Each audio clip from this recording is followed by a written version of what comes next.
Kia ora tātou, especially to the whānau from Aotearoa. Good morning. To friends and colleagues from the Pacific, Nissan Bulavinaka. It's a Fijian today to welcome us all. And of course, to those of you in Australia, g'day. And from elsewhere in the world, welcome to the Pacific. Australia is in the Pacific. I've got to work out how to use this thing. Thanks for the opportunity to share some thoughts with you. Thanks, Martin, Helen, and the team for the invitation. It's fantastic to be in Melbourne. I'm going to talk a little bit about the challenges that we have in the Pacific. I would note, of course, that we've just travelled around the world from Africa to the water continent. 98% of our continent is water. Therein lies a challenge. In the short time that I have, I just want to talk briefly about SBC. We have many development challenges. There's no question about it. I've chosen today to speak about the two that I regard are the biggies, non-communicable diseases as a development challenge and climate change. Even though some of our people around the world might be changing their views about climate change, it hasn't changed for us. It's very real. And of course, in the context of the SDGs, I have something to say about the ones that are relevant. I just want to thank some friends who's helped me put this together at SBC, and of course, Robert Bigelhole and Don Matheson, some of the work I've included in here. Here's the ocean, New Zealand at the bottom. And our members go up as far as the Northern Marianas top left for you, right across to Pitcairn. And the rest in the middle, all 165 million square kilometres of it, 98% water. It is the largest ecosystem on the planet, and it's necessary for our collective survival. And we are the people that supply your tuna fish sandwich in London and New York. You know, people say that we've been concerned for many years about the food security of the rest of the planet, but we've ignored the food security of our own people. 80% of our protein for the communities in the Pacific come from the sea. The sea is really important for us. Yes, there's probably only 10 million of us, but we are just as important, if not more important. I note the billion figure thrown out by my friend Alex, who's just presented. Half of us are under 21 years.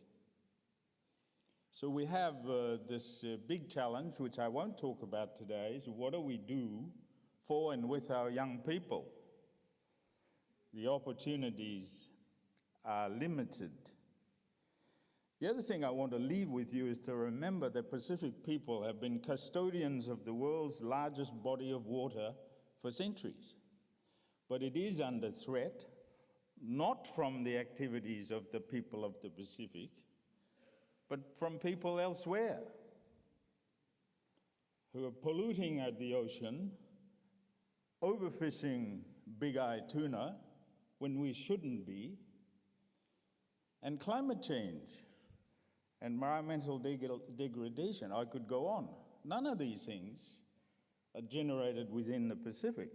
Okay, a little bit maybe, but the bulk of this are things that have occurred as a result of people who come into the Pacific. The only good thing that ever came out of the war in this part of the world in 1947 is the Pacific Community. It was set up by Australia, New Zealand, United States, the Netherlands, and the UK, essentially to support the development aspirations of Pacific communities. Australia, New Zealand, oh, sorry, I should mention France. Australia, New Zealand, France remain our biggest supporters, particularly in the specific areas that we work in. And the European Union is our largest funder. 600 odd staff scattered right around the Pacific. So we do know something about the Pacific. Essentially, we're a scientific and technical organization, and it is important because we are and along with our cousin, the Regional Environmental Program, SPREP, based in Apia, provide the scientific and technical support to our members. The web address is there if you're interested. Just a few words now about just some general indicators. I think the Pacific, this is some work from Don Matheson, who reviewed the Healthy Islands strategy recently, that in fact the Pacific for children mortality under 5, we did pretty well up until 2005 and 6, and the world has overtaken us. The same with life expectancy. I'll have something to say about this in a bit, but nothing has changed. Essentially, life expectancy in this, the paradise that we like to call the Pacific, has not changed. But there is some good news. In fact, there has been commendable declines in infant mortality and under 5 mortality from the 1970s, all across the Pacific. Commendable declines in infant mortality and under 5 mortality. This is SPC work, and these slides are for Fiji. Again, staying with Fiji, at the other end, though, things are not so good. The Fijians, of course, are wanting to understand this a bit more. But one of the things we're observing in this part of the world is life expectancy is either flattening off, has flattened off, or declining. We think, certainly if you look at the Fijian example, it's plateauing off in the mid-60s for men and the high 60s for women. If you look at Nauru, it's actually going backwards. It's declining. And we're reasonably confident that this is not a problem of reporting. This is real. Life expectancy in some of our islands have declined. It's also important to point out that even in Papua New Guinea, people talk a lot about this and that, about Papua New Guinea, infant mortality and under 5 mortality in Papua New Guinea has dropped dramatically. But their life expectancy is not fantastic. It's plateaued for men in the low 50s and for women mid to high 50s.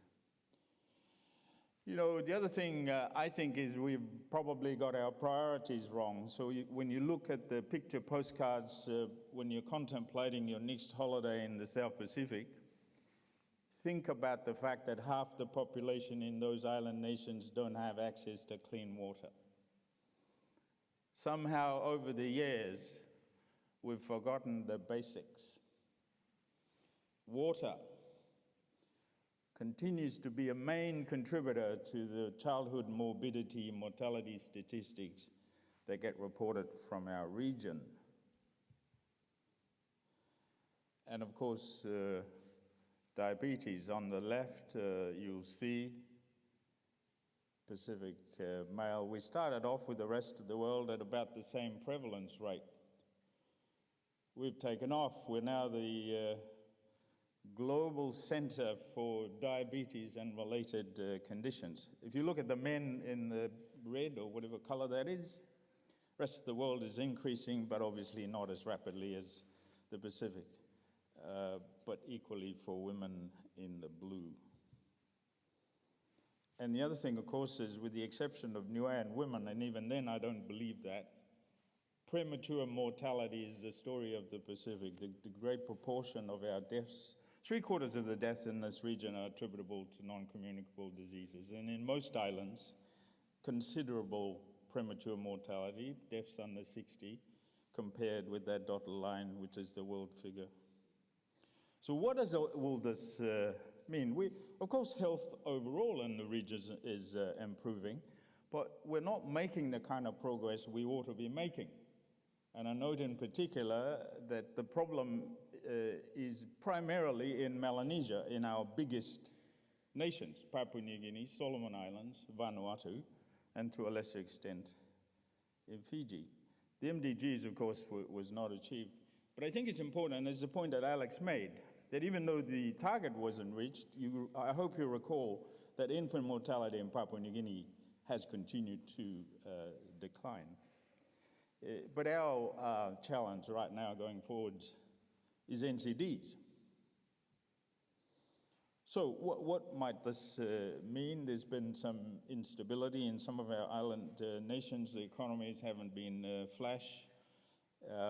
As I say, we've probably been diverted too many priorities on advice of so-called regional and international organizations without adequate risk quantification. And in doing that, we forget water. Globalization. Most of the islands in this region import and consume about half of the food that they consume annually. And I think that we are a bit confused about what's important. Economic development trumps health investment. Not a story just in the Pacific, of course, but is particularly pronounced for us. And I think one of the problems we have is that we've developed and issued many declarations at global and regional level, but we're not making the kind of progress that we ought to be making. Partly, I think, because the accountability is diffuse. We're all happy to sign up to A, B, and C, but then we don't report back. The accountability requirements are not there, and things just drift. That's my view, at least. So let me just talk briefly now about non-communicable diseases. This is a WHO slide from the disease, the status report. As you can see, NCDs, without question, is the biggie. I would also note, a bit like Africa, accidents and injuries, again, a growing problem in this region, not receiving the attention that it deserves.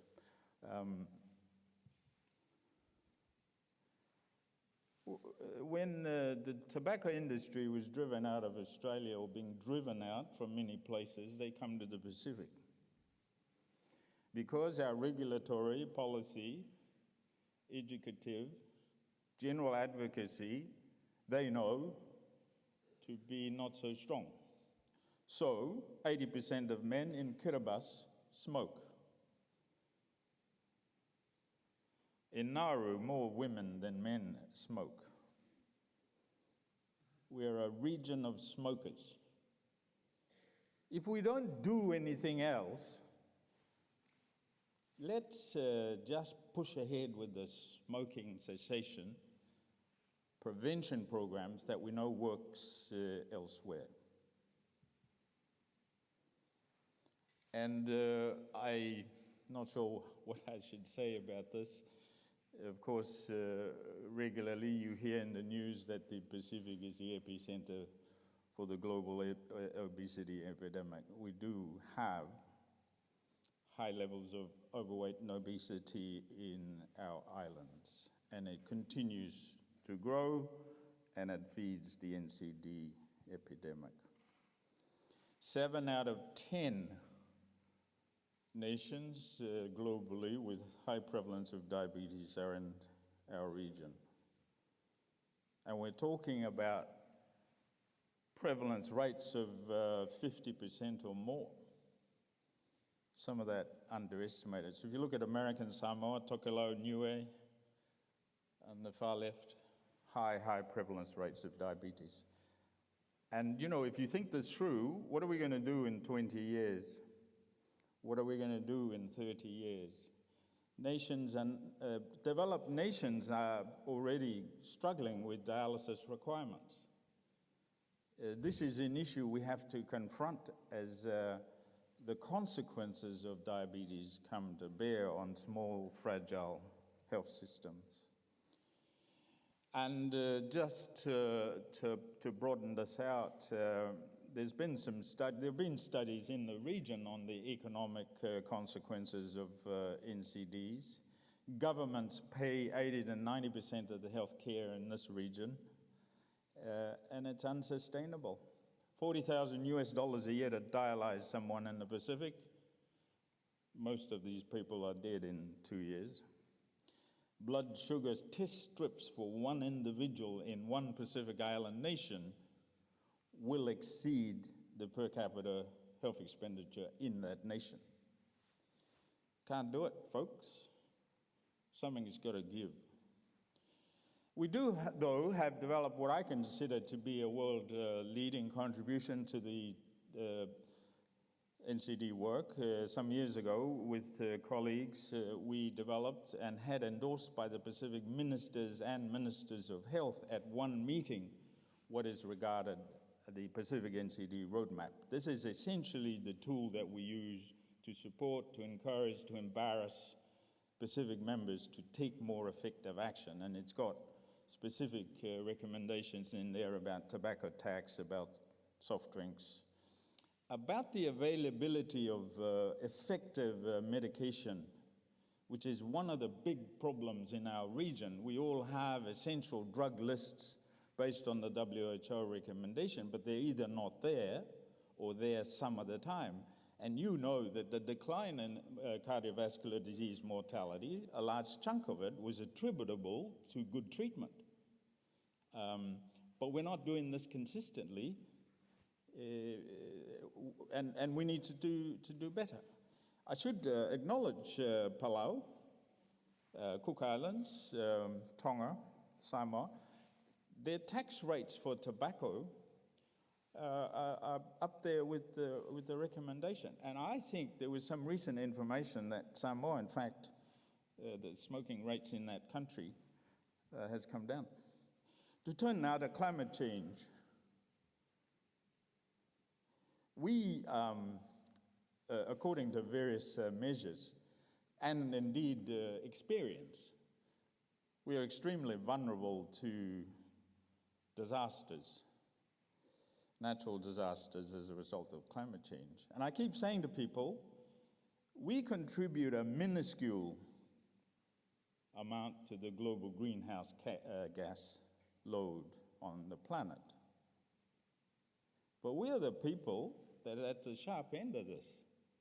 So when someone powerful refuses to accept there's a problem, I think it's unethical, immoral, because we have nations and communities who are moving further away from the coast as a result of rising sea levels and wondering what to do with their ancestors who are buried there. This is real for people in the region. And all of the islands are affected in some way. There's a perception that it's just about sea level rise. It's actually not just about sea level rise. Ocean acidification threatens the source of 80% of the protein source for our people. Ocean acidification kills coral and does other things. And coral is essential for the food chain and the fish and the sea life that exist within the sea, where people of the Pacific have for centuries relied on as their source of food. And the other thing that's often forgotten is that, in fact, it leads to severe weather events, whether it's prolonged droughts in RMI, in the Marshall Islands, or in 2004, my little rock, my hometown, high up, but Heather trashed it. Cyclone Heather in 2004 completely demolished the place. So it wasn't sea level rise. it was a big storm. Well, here's just a slide of some recent disasters in our region back to 2009. And these are conservative estimates, by the way. These are estimated costs from Cyclone Evan in Fiji in 2012, Tropical Cyclone Evan in Samoa in 2013, Cyclone Pam in Vanuatu. 2/3 of their GDP was destroyed. Winston in Fiji, $900 million estimated worth of damage, about $1 billion. These are conservative. So as you can imagine, you're getting someplace with your development aspirations. Along comes a cyclone, and you're back for. This is the reality for our region. That's why the Paris Agreement must be honored. The Pacific leaders made a huge contribution in Paris, and everyone was excited. But of course, the situation is now under threat. We are committed to this. The Pacific leaders are committed to this. And I must say the momentum of the global community must surely, and common sense must surely prevail that we continue to do this work. We are. We have some ambitious targets for renewable energy approved by our leaders in Majuro in 2013. We're moving ahead with those. We've just developed and approved a framework for risk development in the region that includes climate change and disasters into the one framework. And this year, Fiji is hosting with Sweden the Oceans Conference. As you can imagine, the ocean is really important to us, in case I hadn't made that point clear. Just finally now some words about the SDGs. It's an ambitious agenda. I think it's a noble agenda, but it is an ambitious agenda. And we're struggling in this part of the world to see what we can manage out of this. There's no question it's a great navigation chart, as I like to call it. But there are two issues for us. One is the resource requirements to implement SDG, and when I say resource, I don't mean just money. I mean information. I mean scientific expertise. I mean people. I mean community involvement. I mean a whole range of things. It's a challenge, and let's be honest. But the other one, from of someone who's in charge of a technical organization, we haven't got a hope in hell of reporting reliably on the indicators. It's just crazy. So we've spent quite a bit of time with our colleagues trying to work out from that big list that is descended upon us from New York, which of these can we meaningfully record, report, and share? Because the data requirements, the skills required to analyze and report on these things reliably is not something there's plenty of in our part of the world.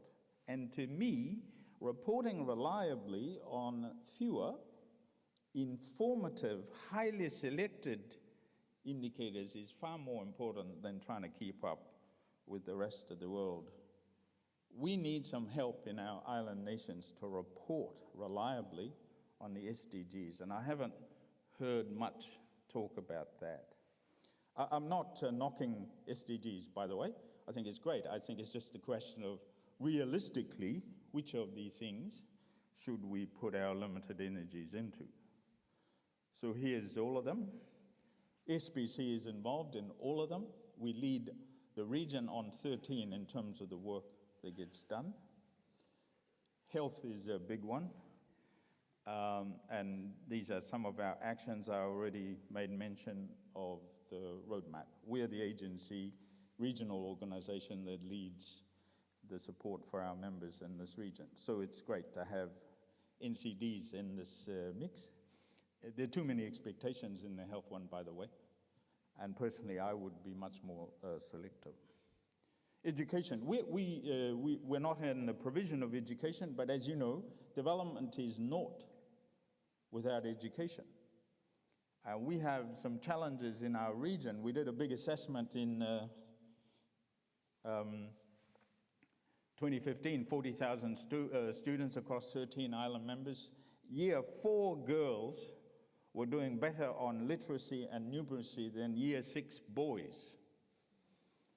Year 4 girls are doing better than Year 6 girls. So something tells me that we've got to do better with our boys. It's not all about playing rugby. Good if you can get it and get a contract to play rugby. Good on you. But for the rest, we need to do better as a region. We can't talk about personal growth and development or jobs or family development or community development if we keep falling down on step 1. PILNA is the tool that we use. It's the Pacific Islands Literacy and Numeracy Assessment that we do with support from Australia and New Zealand. Climate change is indeed the big one for us. We are not involved so much in the upstream negotiations. Our work is at the community level, helping retaining walls with the sea coming in, helping supply saline-resistant seeds of staple food crops. Real stuff with real communities is where we are. And of course, oceans, in case I haven't emphasized that enough, but I won't bore you with that. So, it's not all doom and gloom, right? Yes, there are challenges. I would finish now with 2 things. One is the vision that the Pacific leaders have for us, and that is for a region of peace, harmony, security, social inclusion, and prosperity, so that all Pacific people can lead free, healthy, and productive lives. And specifically in the health sector, this was coined in Yanuda Island in Fiji in 1995. It's as relevant today and as uplifting as he ever was. Our challenge, as always, is implementation. But we're making progress, folks. Yes, there's some obstacles on the way. But I think the island members committed to the development path that we're on. I'll say a bit more about what I think about the development philosophy that's being promoted at the dialogue session. I think we could perhaps tweak that. But for now, though, thank you very much. It's fantastic to be here.